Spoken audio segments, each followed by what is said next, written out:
All of them? I agree with the concept of marriage just as a theory. When it's put to application, it's a different story. I like the idea of integration just in theory, compromise just in theory.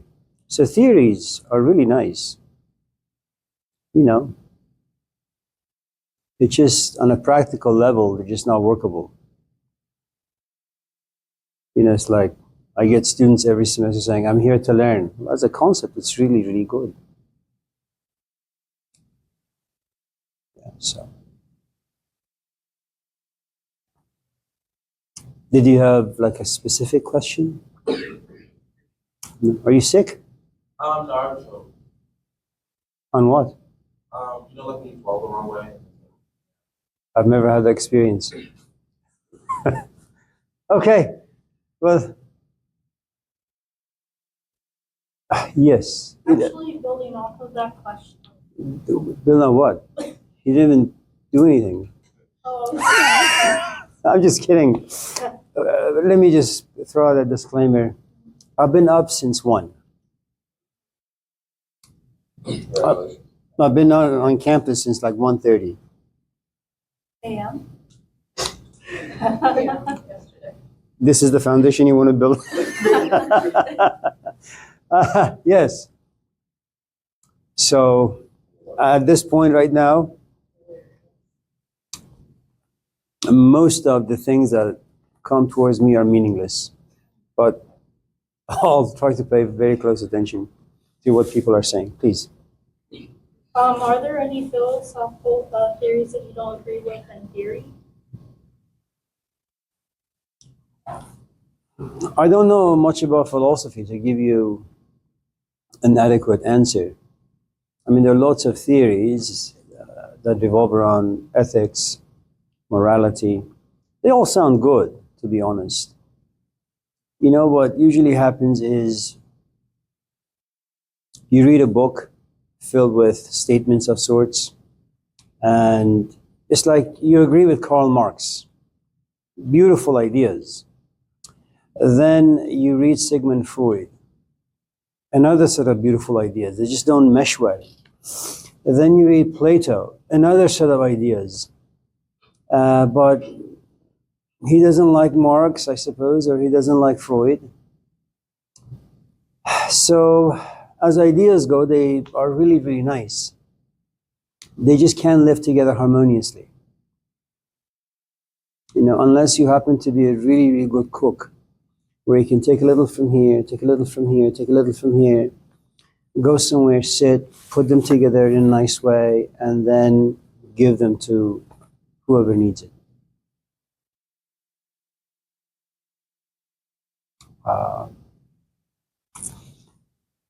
You know, one of the things that usually happens is, and you'll experience this when you go to like a 4-year school and do graduate work, is you'll take a seminar class on Karl Marx, let's just say, and you'll enjoy every piece of information you get from that class because he's such an interesting man.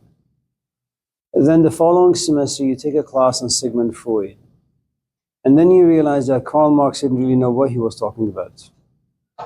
You know, then you take a class, say, on Buddhism. It's all about all that ridiculous, like compassion and mindfulness and this and that. And then you realize that, well, you know, the Buddha was right and Freud and Marx were both wrong. And so the point I'm trying to make is whenever ideas fall into language, what you have in language and ideas is that they're incomplete for the most part, you know? And so as you become more mature, you begin to see gaps and holes in certain theories. And you say to yourself, well, how come that Karl Marx didn't realize that? Why is it that human nature was absent from his philosophy, you know, or Hegel?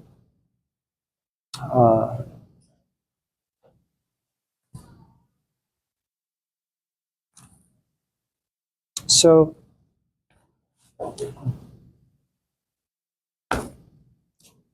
two good examples. Immanuel Kant is an 18th century philosopher. He talks about intentions, let's just say. Your intentions are all that matter. David Hume, who was just a few years before him, it's the consequences. And they both provide just wonderful, wonderful support for their arguments. But they were never really able to meet eye to eye. And it's really up to you to just read both sides and then figure out where you want to belong. Yeah. So.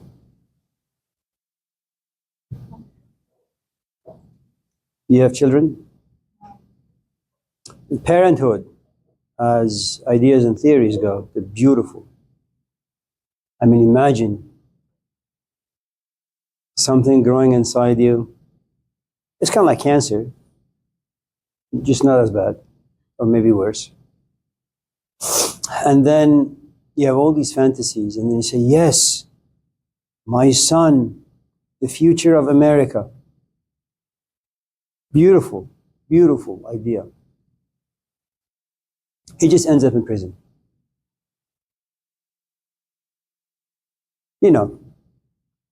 Or he leaves you, or becomes homeless, or an addict, or goes to lane, never graduates, wears a mask all the time. Yeah. What do you think altruism is, and do you think true altruism exists? And can we replace that word with just selflessness? Is that okay?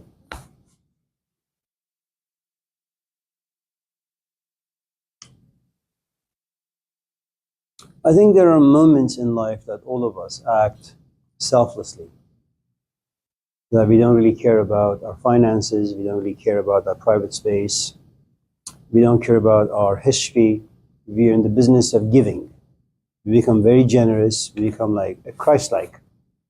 We become like a sacrificial lamb to nourish another human being in whatever shape or form, whether it's physical, financial, or emotional, doesn't really matter. I mean, every time you're sitting to do some work for your school and a friend calls and you pick up the phone and you hear that he or she is crying, well, what do? Well, you don't say, can you just hold your tears? I'll give you a call like in an hour and a half, then maybe we can talk. Right now I'm writing an essay for my ethics class. You don't do that. What usually happens is, despite feeling the pressure and the anxiety of your essay being due the following day, you're more than willing to sacrifice perhaps your grade in this class, your time, your anxiety for this class, your future, graduation, and you give your ears to your friend for 2, 3, 4, 5 hours. And just in case she says to you, I feel so bad that I would just want to end my life, you get in your car and you drive to their house. Oh my God, hello, how are you?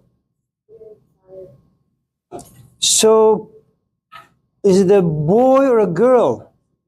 And the name? Otter, okay.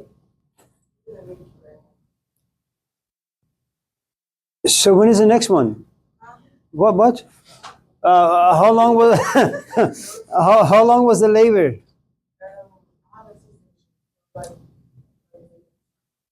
30 minutes? Yeah. So when they pulled him out, did he cry?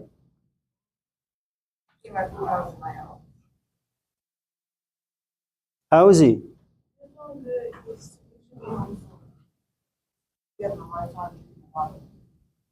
What are you doing here?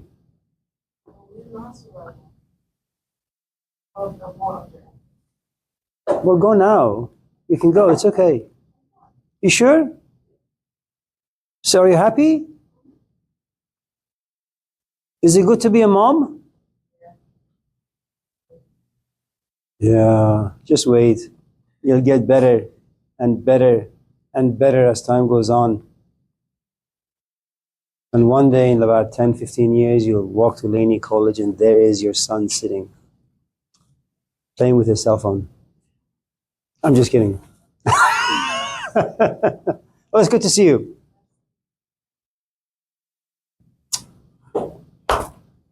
So yeah, all of us once in a while engage in acts of selflessness. And we're not very selective. I mean, that's one of the nice things about being young. You know, it's like, oh, you had a child. Yes, it was great, beautiful. You know, then life seasons you a little. A little pepper, maybe too much. A little salt, way too much. Garlic, like way, way too much. And then you realize you're really, really spicy.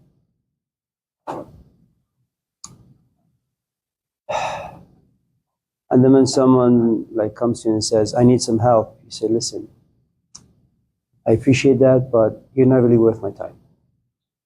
And so you become very selective as to when and for whom you want to be selfless.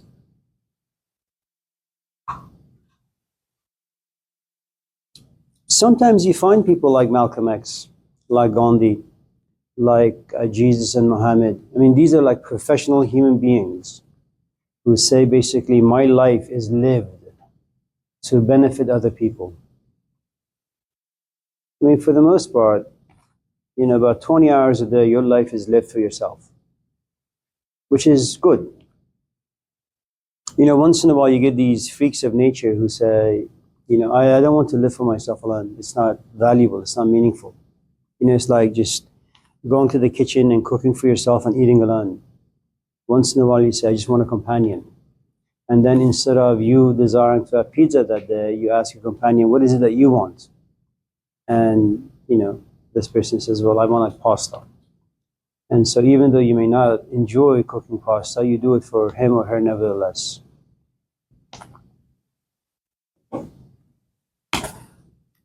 Majesty. You know, from this point on, she's going to be selfless. Every time her son is not feeling well, she stays home, even though she's fearful of perhaps not graduating, but she stays home. Even though she may love her man, just in case he doesn't make enough money to protect, you know, her son, she'll scream at the sky, go out there, get a job. You know, and so that's how she's going to be for the next 18 years.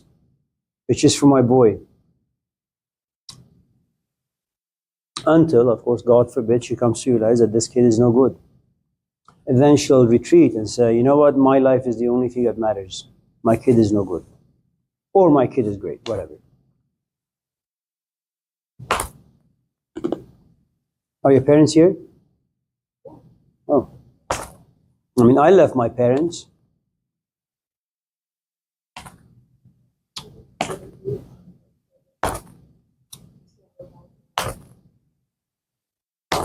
John? Anyone else? Ari, is it? That's it? Is it appropriate to bother your elders about that? About death, yes. Well, it depends how old they are.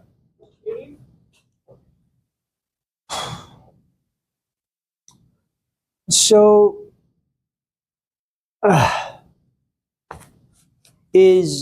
let's just say I am the elder you're talking about. Am I sick?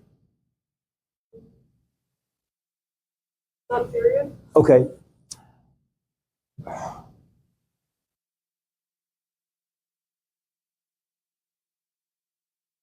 Have I lived a relatively good life? No life is lived well. We all have regrets. And death is this reality that you've made a lot of mistakes. And your elder, say just say me, I look at you and I realize that you're young, you're healthy, you have all this energy, and you just sit in your room and do nothing. But that's very upsetting. And then for you to come to me and say, Amir, let's talk about death. I said, listen, let that be my issue. You go out there and live your life. You know. If on the other hand you're a hospice, volunteer, or if that's your profession, and if your task is to guide me towards my death so that I can eventually come to embrace it and die peacefully, that's a different story. But you, simply as being curious, especially at such a young age, I think I would find such conversations insulting or offensive. I think instead of sitting next to me and talking to me about death, maybe you should go grab some sushi so we can sit and eat together. Watch Rambo together. Take me around the lake. Show me a good time. I'm already dealing with being old. I'm already dealing with being sick. I'm already dealing with my body not being able to be as agile as it used to be. So I have a whole host of issues that you don't really understand because you're far too young. And in as much as I can appreciate the fact that you're intellectualizing this ultimate reality that eventually everyone needs to face, it's untimely for you. Your task is not so much to be curious about death, but more so about life. Unless, of course, in the presence of death, what usually happens is it makes almost everything under the sun useless. Like someone comes to you and says, I find you cute, let's go out and have a good time. And you say to him, did you know that I'm going to die soon? And if that's the case, what do you mean having fun? How could you have fun when you know you're going to die? And so it's really, really good because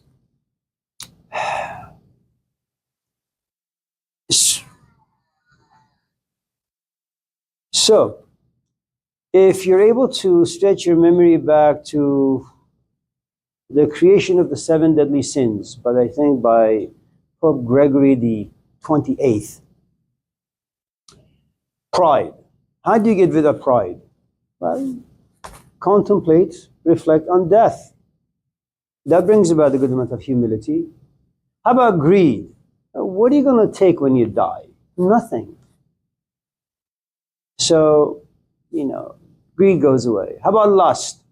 There is nothing wrong with lust as long as you can gear it towards something that is deserving of it. Like you lust to know more about death, afterlife, how you should live your life while alive, while healthy. So that's a good lust to have, but without reflecting on that, there's a good chance that you're going to lust after sex, lust after money, all sorts of things. Anger, wrath, another of those sins. I mean, what is anger but a disturbance in your life? And what is a disturbance? It's like a storm. It comes and it goes. And why the hell would you want to invest so much energy in a one-night stand of an emotion? And the only thing that's really permanent, the only thing that's really valuable is the reality of death. I've been angry so many times in my life. Even right now, I'm pissed off.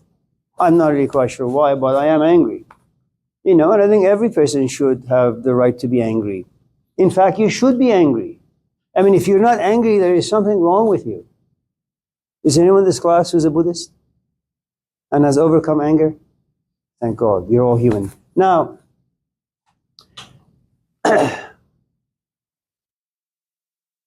death makes such emotions without much value.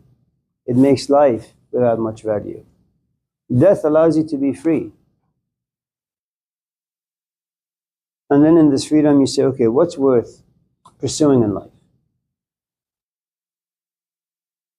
You certainly don't want to go to Home Depot, get a job there. It's a great job, don't get me wrong. But spend the next 40, 56 years of your life working there because you contemplate death all the time. The best thing to do is major in something that's related to death. And the best major you can choose is, well, my classes. And that'll guide you towards philosophy.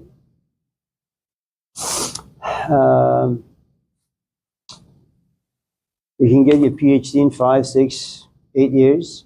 You'll be like 30. and then you can get a job teaching somewhere, and you can spend the next 30, 40 years of your life talking about life, death, and the meaning. It's not bad. Yeah. That is such free. You said that is free. What you say?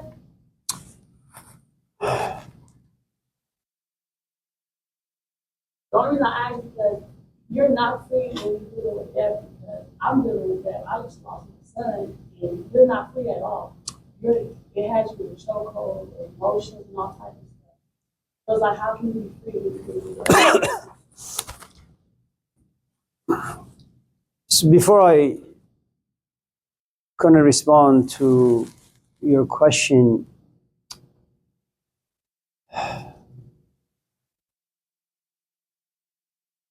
since I'm not in a position, I'm going to respond to your question in a very detached way. That's like, you speak a lot of death, but it's just like, have you ever lost you're older, so I'm probably sure you probably lost a parent or something, but you probably never lost a kid or something like that. So like, you speak on death a lot.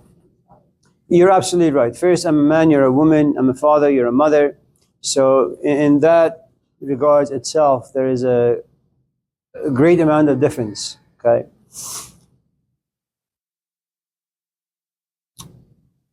Death is about loss. Whenever you lose something, there is going to be a grieving process, okay? Whether you lose a cell phone, whether you lose a parent, whether you lose a child, you grieve the loss of the thing that you have lost. Now, you're going to suffer to different degrees. I'm not going to cry because I have lost a cell phone. I'll probably be angry. If my father dies, then I'll be really, really sad. Now, one of the things that death does is the following. You know, I had to wake up early to come to school. And yesterday I washed my car. I even took a shower, which I rarely do. I even did laundry. And my kids said to me, let's go have pizza. I said, okay. We went to the park. We spent like thousands of dollars on useless things. If I hear that my father is dead, none of those things are going to be valuable for me. Which means that for the most part, I am going to go inside myself. The world can't touch me anymore. I don't care about life. I don't care about my grade. I don't care about my instructor. I don't care about my husband or wife. The only thing I care is, why is this happening to me? And your focus on the thing that you have lost is so intense that everything that's out there disappears. I mean, right now, perhaps you worry about 1,001 different things. I mean, in ordinary circumstances, we worry about all sorts of things. But when tragedy hits, you realize that you no longer worry about them because death makes almost everything irrelevant. And in one sense, you could say it gives you a great amount of freedom. And you just focus on one thing. Maybe death forces you to focus on how you want to live your life. It's something that you usually don't do because you worry about rent, you worry about food, you worry about clothes, you worry about your friends. So in one regards, there's a great amount of freedom that's given to you by death. At the same time, it kind of suffocates you because the emotions are intense. You don't get enough air. There are no answers. There's confusion. Everything about your life turns upside down. So. But you're never free, though. That's what I'm saying. You're never free. Well, as long as you live, you're not free. But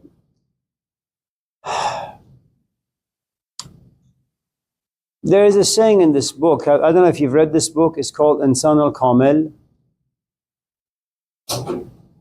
It's Persian and Arabic. Some of us have 5 chains around our necks. Some of us have 25. I think the person who has 5 chains holding them down, they're much more free than the one who has 25 or 30. Consider you guys right now. Trying to graduate from school. Some of you have 2, 3 jobs. You're lonely.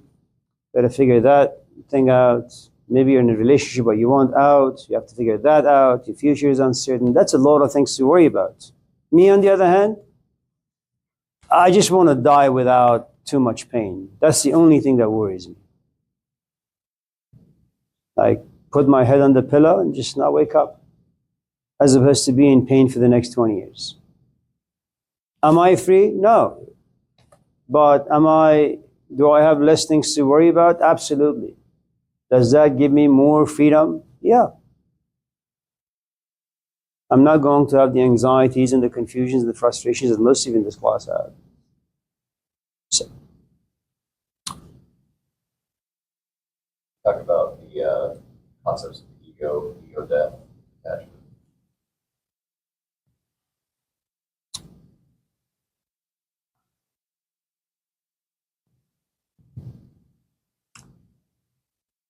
So in Arabic, there are 3 different concepts of ego. And English really is not a good language for philosophy, but regardless. The first form of ego is called nafsul ammare. So if I was to give you an example of what nafsul ammare is, I would say the following. Imagine you were raised in a very religious environment. Let's just say you're a Catholic. From the moment you were born, your parents took you to the church, you were baptized there.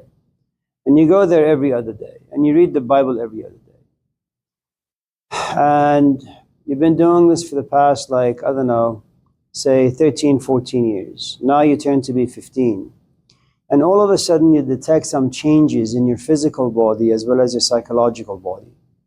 That if for the past 14 years you pass by people and no one really interests you or attracts you, all of a sudden you're walking around the lake and there is this person, let's just say you're a heterosexual young man, walking past by you, and you look at them and you say, oh my God. And it's not that you want to know them, it's just physically they're mesmerizing. And all of a sudden you realize you have this like sexual eruption about you. It comes from nowhere. Okay? And you realize that your body is demanding certain things from you, and you don't really understand it. And you have brand new emotions. And what usually happens now, there's a competition inside you. There's the Catholic you, and there is the hormonal you, which is rightfully yours, and you're at the right place in life to have these particular feelings and emotions and desires. Now, there's a good chance that at the age of 15 or 16, the Catholic part of you, Richard, is going to lose. You're going to fall victim to this newfound desire, okay? Now, this is called nafsul ammare. Amr means something that commands you, makes you responsible for its own desire. Now, what you really want to do, because of your training in Catholicism, is you want to be a carbon copy of Jesus Christ. For the past 15 years, you've, for example, been baptized by the New Testament and all the narratives therein. But now, there is the force that no one ever educated you on, you never really thought about, you never read about. Certainly, the Bible doesn't talk about these things very often in a very clear way. And you no longer really feel the Bible, but you think about the stories. You try to figure out, process the information, intellectually. But this hormonal change about you is emotional. Okay? And this particular blossoming biological, psychological emotions, they're going to give you commandments. Turn around, Richard. Look at her. Why do you want to go to church, Richard? Just follow her. See where she lives. Maybe start running and accidentally, but not really, drop your phone. She's going to pick up the phone and she's going to give it to you. There is your chance. Hi. Thank you very much. How are you? You're so kind and generous. How about if I buy you a cup of coffee? What happens to the Bible goes away. Now, one of the things about nafs al-ammara is the following. Freud has these 2 forces inside us. There is the id, which is nafsul ammara, and there is the superego, which is nafsul lavame. And it means the following.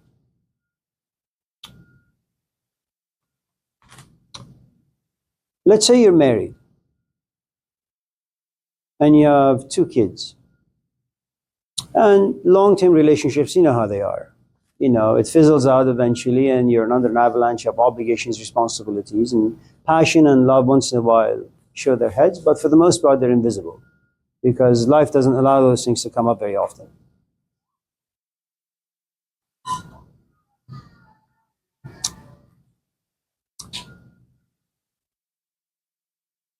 Then you take a class and you sit next to someone and they happen to be somewhat attractive.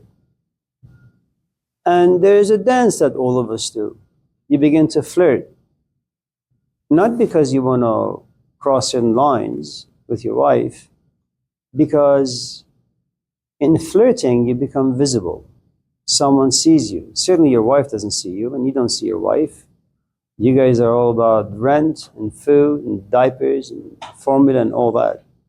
And for the first time you realize someone is actually paying you attention and you like it. Who wouldn't like it? You like it. Okay. And they say to you, you know, I'm having some difficulties with the assignments, can you help me? Well, of course you would. You know, she's nice to look at and she's nice to be around. And it's something you haven't felt in such a long time, that someone from the outside actually looks at you, sees you, pays attention to you, and in fact listens to you and values what you have to say. And in long-term relationships, those things disappear, right?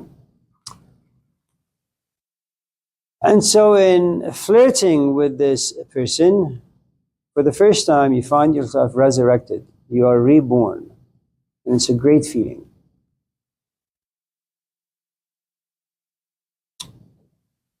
There's a part of you that says, Richard, she likes you.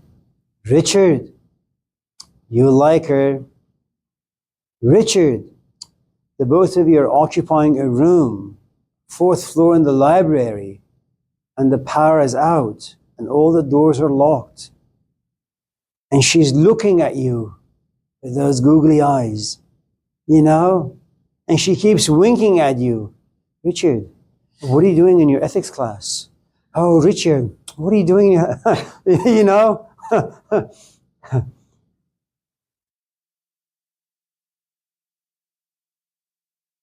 Now that's the id. She keeps tempting you.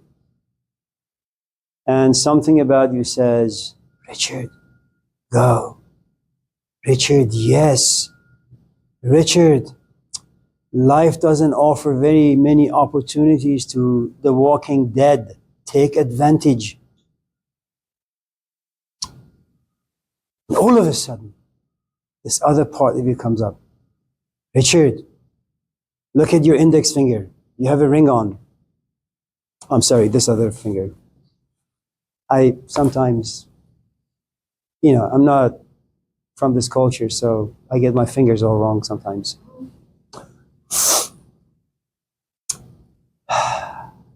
And then to kill the temptation, you take out your wallet and you take a look at the picture that your wife put in there of herself. And then the 2 kids. And what you're doing is it's a competition between 2 egos. One ego says, Richard, behave. The other ego says, Richard, you have been invisible and dead for centuries. This woman is bringing you to life. Says, you're in a committed relationship. You're a father. You're a husband.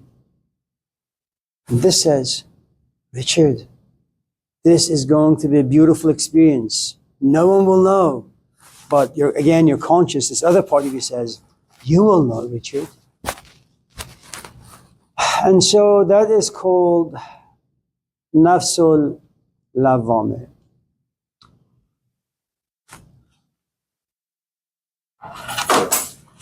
You're okay?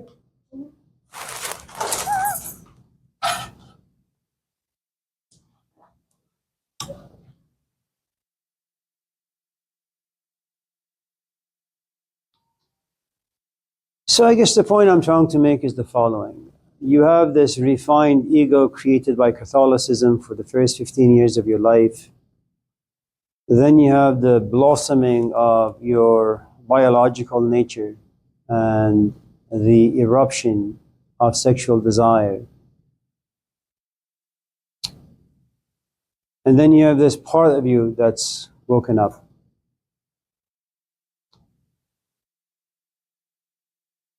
There is a good chance that this new birth is going to demolish the old. And once the new world or the new self, the new ego has been satisfied, the old ego is going to come to punish. And I suppose ultimately it really depends which ego has more power. There is another ego, it's called Nafsul Mutma'ineh, that there is just something about you that has become so mature that you just won't fall victim to any temptation. It's like if you read the story of Malcolm X, for example, he doesn't want power, he doesn't want money, he doesn't want followers. He's just after one thing, understanding truth, all those things. So when I suppose Elijah Muhammad is willing to give him all sorts of power, eventually he walks away from the whole thing. Now that's a guy who knows exactly what he's doing and why he's doing it. And that's a very, very, very rare place to be for any one of us, at least in a single lifetime.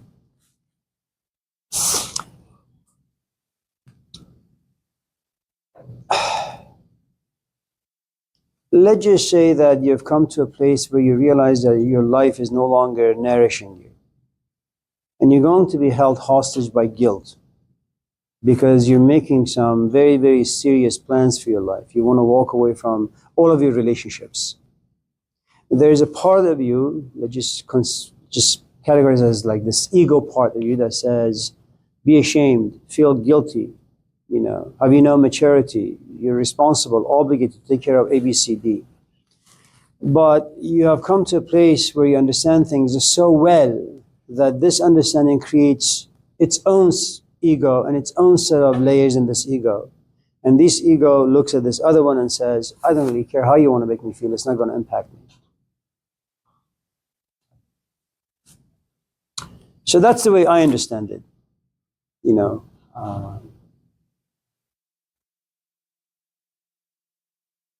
I'll tell you a story about Sigmund Freud that you may be interested. For those of you who may have heard of this man, Sigmund Freud, and your instructors told you that he was addicted to cocaine, not true. But all those stories aside, when he came to America, one of the things that he said is American women are so attractive. They're so beautiful. We don't have such, attractiveness in Europe. How is it that God has made all American women so attractive, so beautiful? And because of the way Freud was, and because of the charisma and magnetism that he had, a lot of women gravitated towards him. And so one day he calls his friend and says, I don't know what to do. All these women, they're so beautiful. I want them all. And his friend said, well, why don't you play with them? He says, but I'm a married man. Let me think about it. And so that night, he has a dream. And in his dream, the images that he has is that he's having sex with a lot of prostitutes. He wakes up from the dream, and it's like he's been enlightened. He calls his friend and he says, my temptation for American women are gone. Gone? How? My dream gave me this beautiful message. Why would you want to hang out with prostitutes? In other words, all American women are prostitutes. Therefore, that's not really worth my time. That was tough.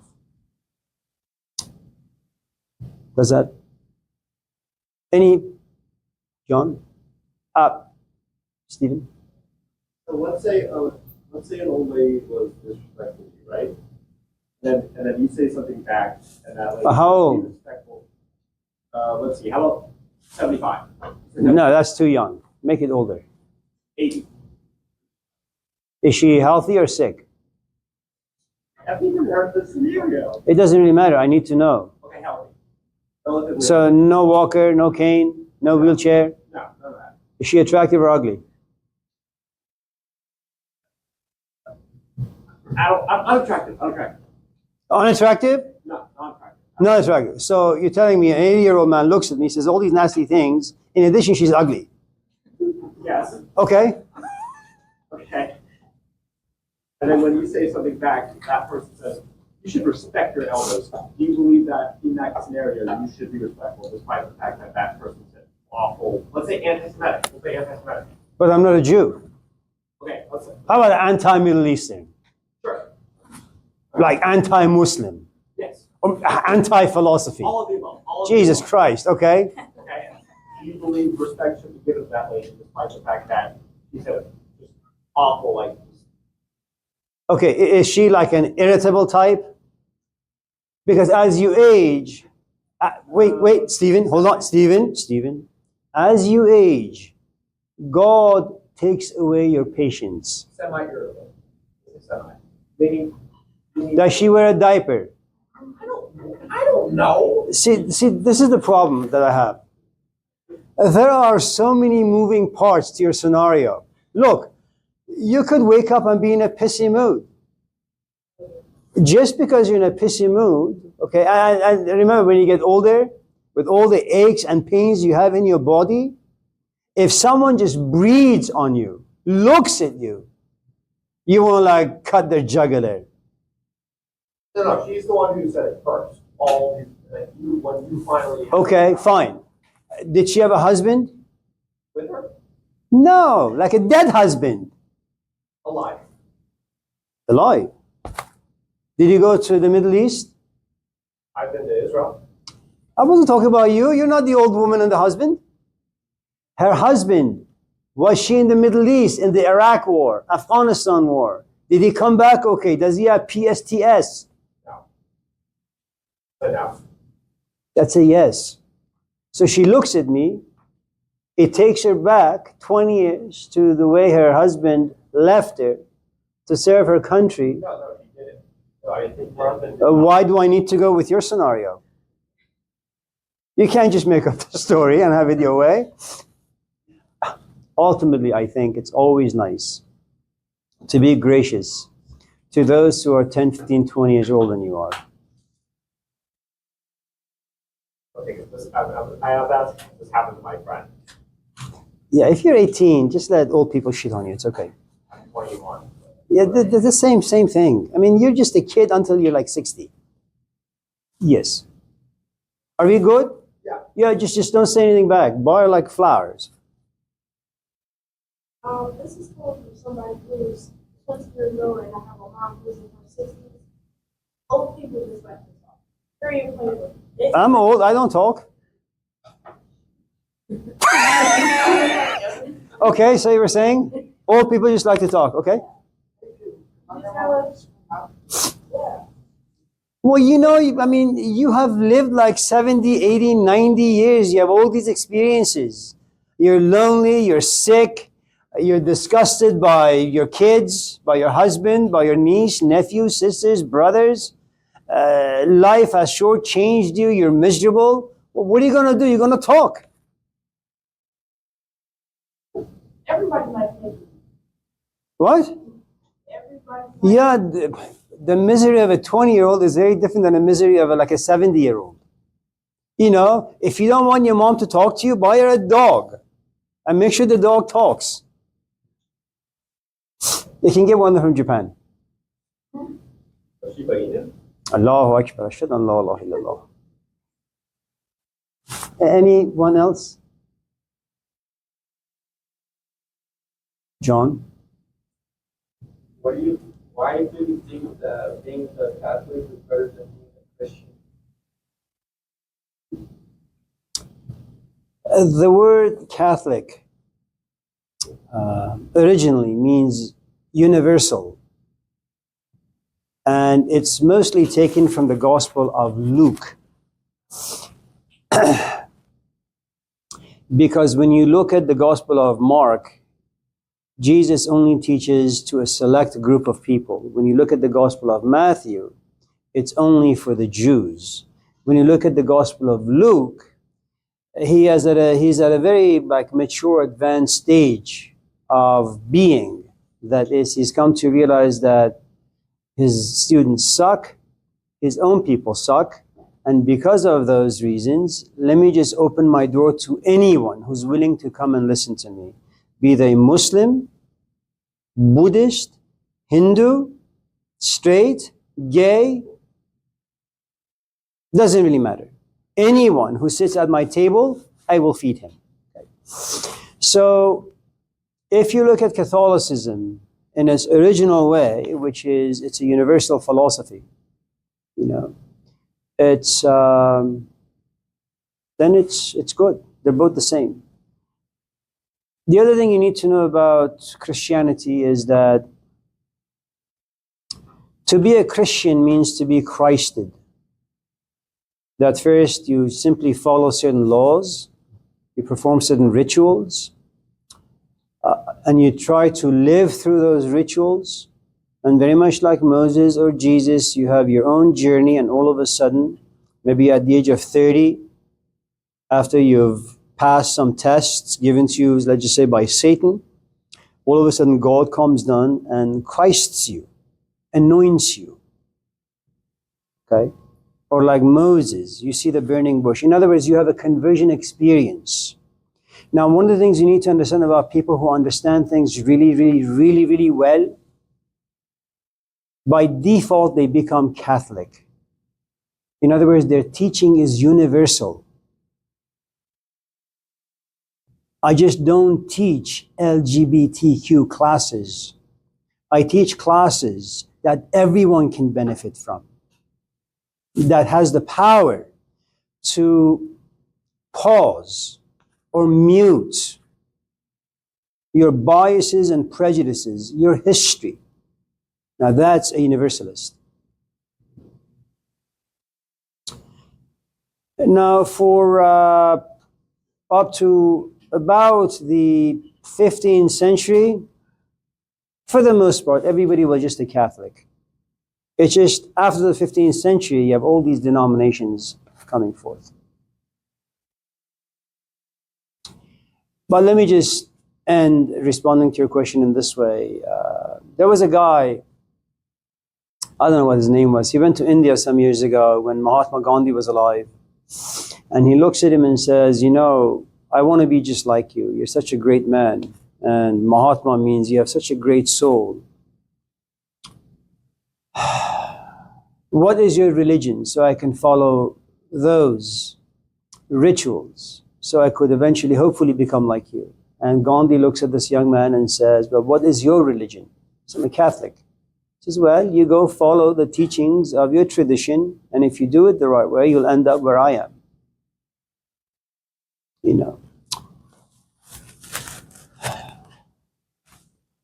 I suppose religion, regardless of, its name, is kind of like going to Laney. Your task is not to stay in Laney. Your task is to eventually graduate, to go to a 4-year school. The task of being in a certain religion is ultimately for you to graduate with a good amount of understanding. So you know when to be decent, and you will know when to be mean. You're not doing it because your emotions are raw and you're callous. Everything about you is intentional. That's the function of graduation. You understand things a bit better.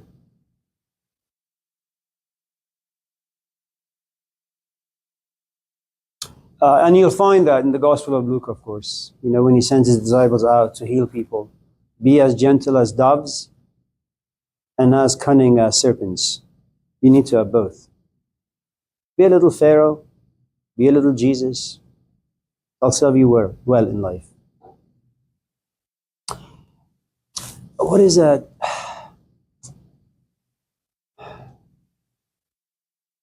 There is this poem. I forget how it goes in Persian, but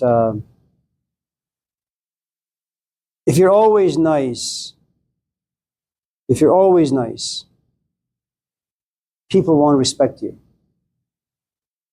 If on the other hand you can temper your niceness with moments of meanness, calculated meanness, and your desire to fight for justice, then you'll be respected. Should you just allow people to crap all over you all the time and just turn the other cheek, eventually no one really cares for who and what you are. If on the other hand, once in a while you stand up, you know.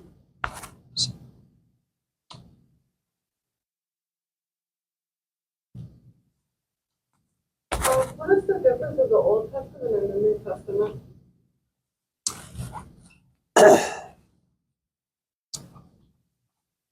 Well, the Old Testament has 39 books. It took 1,000 years for them to be collected.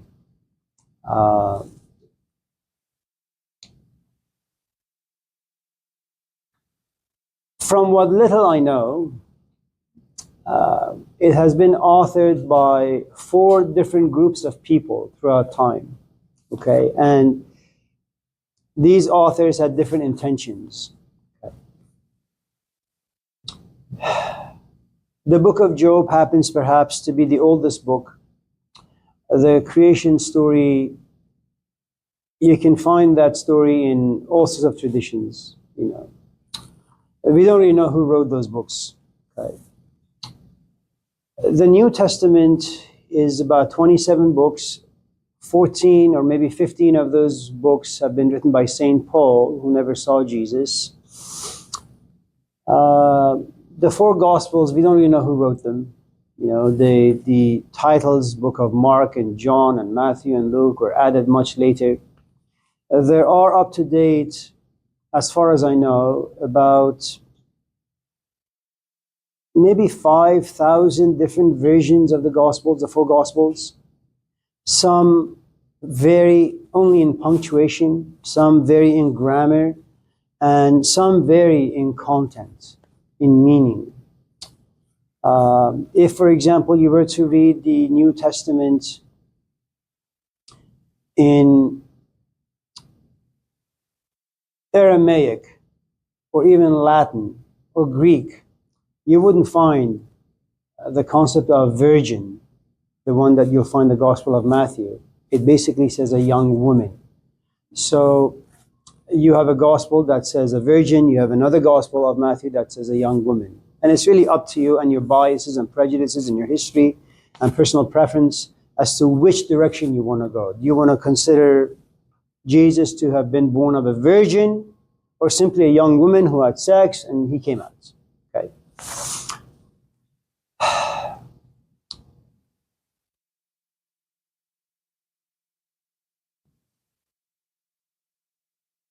So what you have in the story of Jesus is the new Adam. And Mary happens to be the new Eve. If Adam and Eve fell in the Old Testament, Jesus is a guy who never fell.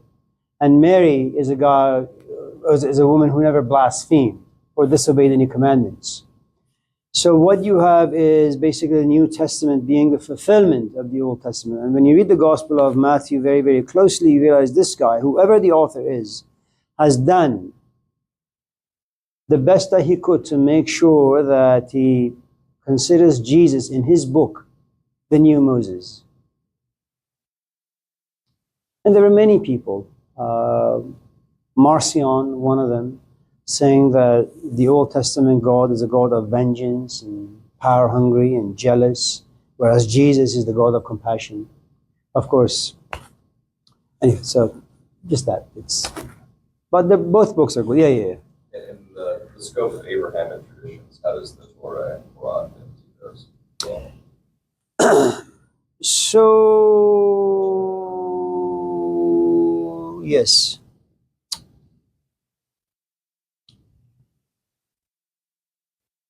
So Abraham is married to Sarah. Right. They have lots of sex. I mean, that's what people used to do because there is nothing else to do. But Sarah never gets pregnant. And they desperately want a son, or a kid. Okay. And then Abraham is supposedly like 90. And Sarah is, I don't know, like 80.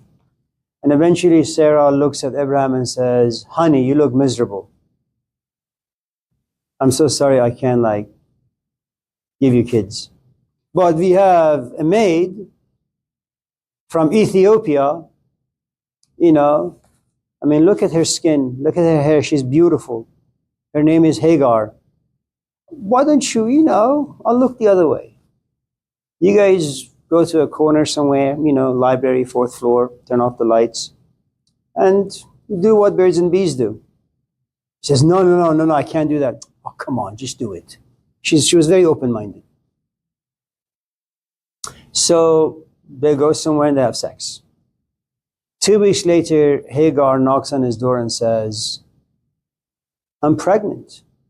And of course, Abraham is overjoyed. But before actually having sex with Hagar, just the night before, because he felt so bad and so guilty about what he was about to do, he has sex with his wife, Sarah. When he comes back, Sarah says, I missed my period. Now, you don't think I'm pregnant? And Abraham says, Sarah, my wife, of course not. You can't be pregnant. We've been doing it for the past 90 years, And so both women are pregnant. Hagar has a son whose name is Ishmael. Sarah has a son. His name is Isaac. And of course, women happen to be jealous and all that, And so Sarah looks at Abraham and says, you either choose me or her. And Abraham says, honey, please, take it easy. Why can't she just move in with us? Move in with us? What are you, American? No, it can't happen like that.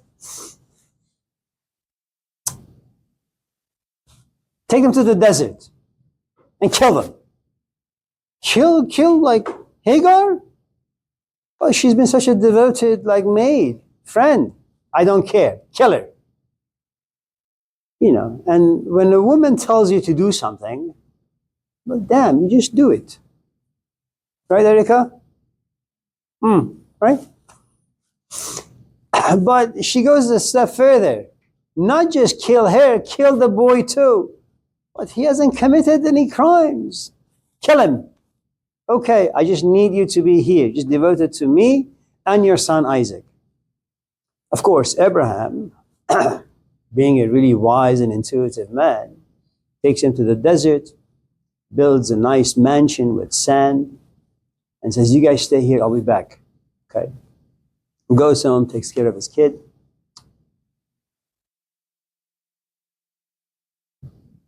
But Abraham is a religious man. And he loves God.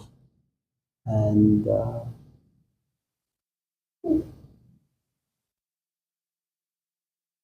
one of the things you need to know about God, and one of the things you need to know about things that have value and depth, and just in case you ever work with a teacher, teachers like God, they're very, very, very jealous. Because they invest a great deal of who and what they are inside you. And they want to make sure that you're not tempted by other things. Because should you be tempted, then their investment will be bankrupted. So there comes a point where one day Abraham is sitting and praying, and God looks at him and says, Abraham, do you love me? Of course I love you. Now he was a little confused way back then, Abraham was, because he didn't know if he should call God Elohim, El Shaddai, Yahweh. It's kind of like today. Him, her, they, do, we, us, it, be. So Abraham doesn't really know what to do. But he is challenged. And he needs to make a decision. And whenever you have to make a decision, you have to make sacrifices. And Abraham says, I love you, to God. Says, okay, well, show it to me. How do I need to show it to you? He says, well, when I look at you from above and I see you down here in your life and I realize that you love something, I only love you, God. No, I have seen the way you hold Isaac, and I have seen the way you hold Ishmael. A human heart can only have room for one love. And you better love something that's not transient. God is eternal. Your child, you can take care of him for 18 years, and like you guys, your kids will leave you. And they'll visit you once in a while in a nursing home. God, on the other hand, is always there. Okay, I love you, God. What do I need to do to prove this? Go to Costco, buy yourself a knife. A knife? Are we having a barbecue? Yes, we are. Take your son Isaac to this particular location, or take your son Ishmael to this particular location, and put the knife right here and slowly cut the jugular. I don't know if any of in this class have ever slaughtered like sheep. We used to do it back home. And so your uncle would one day come home with a sheep in the back of the car, and the sheep would kind of be in the front yard because we didn't have backyards. And the sheep would like run around, and you would pet the sheep, and then you would feed the sheep some grass, and then you would give it some water. And then, your father is there, your uncle, your grandfather, and a few other people, and we all look at each other and we say, it's time.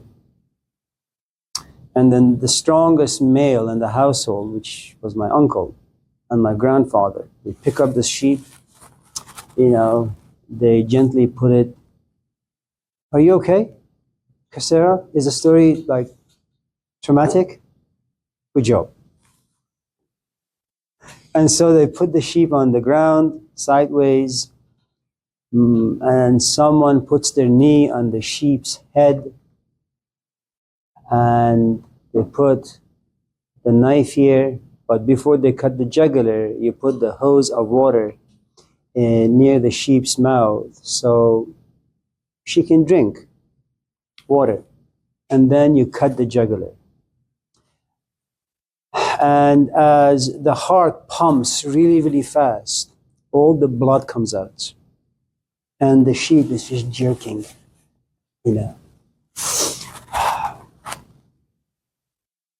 And there comes a point that there is no life left. And you pick up the body, you hang it to a metal hanger, and then you cut a little incision in the sheep's skin, and then you breathe into it. And all of a sudden it balloons. And then you cut the skin, and then you cut some meat, keep it for yourself, and then the rest you give it to your neighbors. Okay. And God demands that is what Abraham must do to prove his love for God. Now, what you have in Judaism and Christianity is that they are the followers of Sarah and her son Isaac. In the Islamic tradition, what you have is a group of people, Muslims, being the followers of Hagar and Ishmael. So if I was to be Abraham, this arm that has two branches, one branch is Christianity and Judaism, and this is the branch of Sarah. This arm, connected to Abraham again, is the arm of Hagar connected to Ishmael. Now, when you read the Old Testament version of Abraham and his way to sacrifice Isaac, is very different than the version you'll get in the Quran, the sacred text of the Muslims. Abraham's journey towards sacrificing Ishmael. In the Old Testament,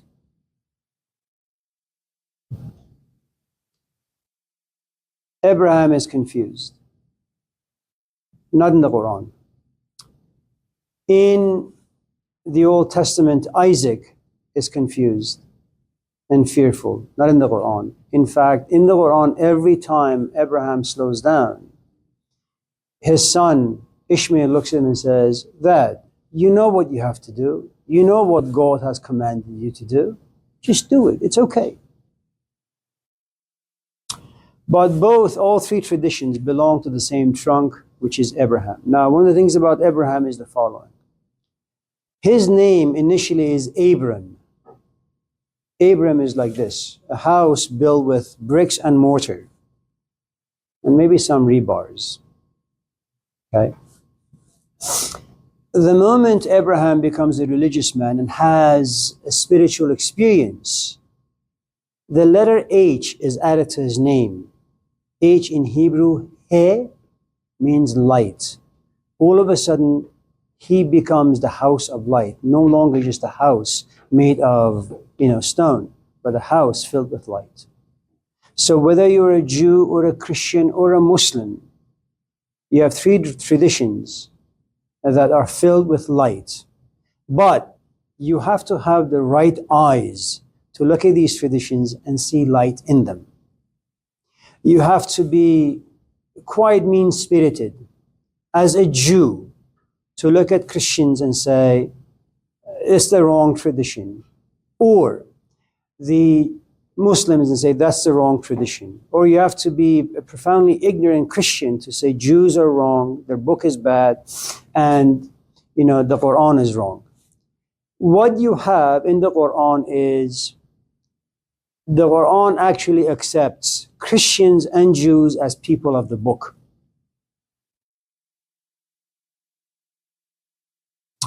And because of that, for many hundreds of years, Jews, Christians, and Muslims used to occupy the same physical space in the Middle East and pray.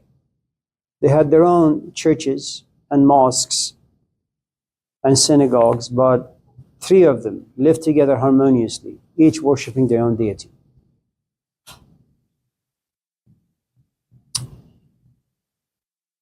But you know how it is. Crusades happen, and then,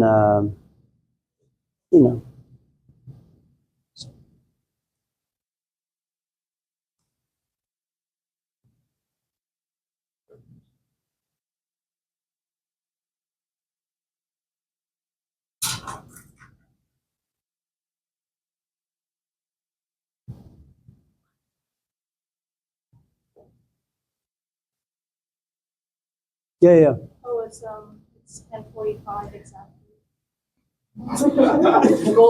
You see, Markel, what you have done? Everybody has become like you. All right. Thank you. See you guys next week. Bye.